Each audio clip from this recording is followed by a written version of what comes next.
Apabila isu mak mentua, ada pula isu-isu antara menantu, iaitu biras. Apabila mak mentua macam ni, dia ada geng-geng pula ni. Ini geng yang menyokong satu pihak, ini menyokong satu pihak yang lain. Kadang-kadang dia dah ada jadi berpuak-puak. Sebenarnya kita kena neutralkan. Mana-mana pihak pun kita boleh join. Dengan mak mentua kita boleh join, dengan biras nombor 1 boleh join, nombor 2 boleh join, nombor 3 boleh join. Sebab apa?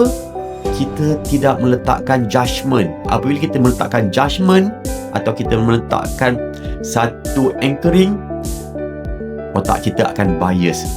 Dia ni memang aku tak suka. Jadi kita akan kutip semua apa saja yang kita tak suka. Jadi clearkan kita punya anchoring.